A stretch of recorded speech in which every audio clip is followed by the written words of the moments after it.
Beneath the quiet town of Mill Creek, Pennsylvania, there's a tunnel most people pretend doesn't exist. It's not on any map, and the city sealed its entrances decades ago after a cave-in killed 3 railway workers. Locals say the tunnel never fully closed, that if you find it, you'll hear voices before you see the dark. 17-year-old Alex Turner didn't believe any of that. He was filming for a senior project about forgotten places, the kind of local legends everyone hears but no one proves. When he found the rusted gate behind the old textile mill, he thought it was perfect. The sign above it was half buried in ivy, the paint faded but still legible. Tunnel 47, do not enter. Alex pried the gate open just enough to slip through. The smell hit him first, damp stone, mold, and rust. His flashlight beam cut across a long concrete corridor lined with dripping pipes and old rail tracks disappearing into darkness. Creepy, but perfect, he muttered, recording a slow pan for the camera. He walked deeper, his footsteps echoing in strange ways, as if something else were walking just behind him. Every few seconds, the tunnel seemed to breathe. A faint gust of air that carried whispers too soft to make out. He told himself it was wind from another shaft. But when his flashlight flickered, he swore he saw movement in the dark ahead, a shadow that ducked out of sight.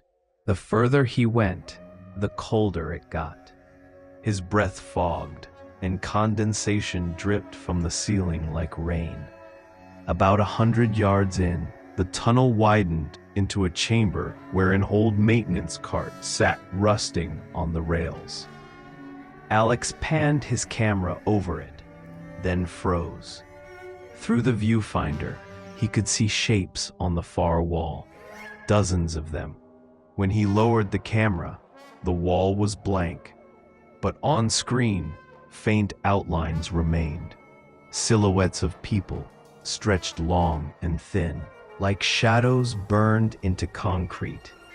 The audio hissed softly, then crackled with a whisper. Not this way.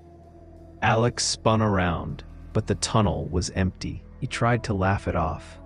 Old audio bleed, he said aloud, though his voice sounded strange in the empty space. Still filming, he continued deeper, following the tracks as they curved left.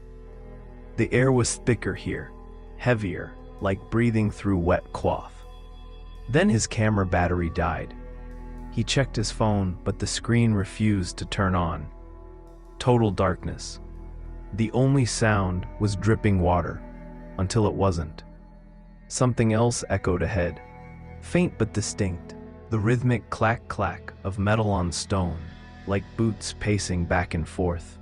He called out, "Hello?" The footsteps stopped. Then came a slow, dragging sound, something being pulled along the floor. Panic crept in.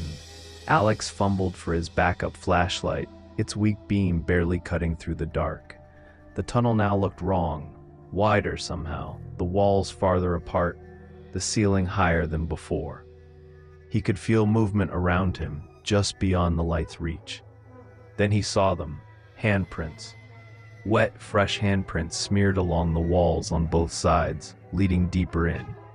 He followed them only a few steps before realizing they weren't all the same size.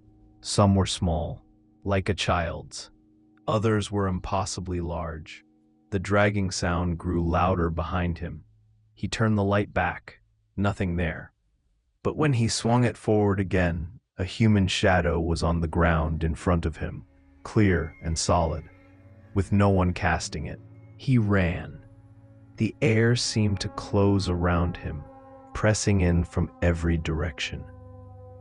His light sputtered as the shadows along the walls began to move, twisting, reaching. Not this way. The whisper came again, closer now. He stumbled into a section where the tunnel ceiling had partially collapsed. A rusted door was half buried in debris. a faint orange glow leaking from the cracks. He pulled it open. Inside was another chamber, smaller, circular, and silent. The glow came from the walls, pulsing faintly. When Alex looked closer, he realized they weren't glowing. They were wet. The orange sheen wasn't light, it was rusted metal. Dozens of corroded nameplates bolted into the wall. One of them read, A. Turner. The whisper turned into a voice, low, mournful. You've been here before. The flashlight died completely. In the dark, Alex felt something cold wrap around his wrist, then another around his throat. He screamed, but the sound never left the tunnel. Days later, police found his car near the mill, door open, engine still running. The gate to Tunnel 47 was sealed again, welded shut from the inside. His footage was recovered from the camera, found just outside the gate. It ended mid-frame, showing only a dim corridor and the faint outline of a man's shadow, holding a camera, walking away from the light.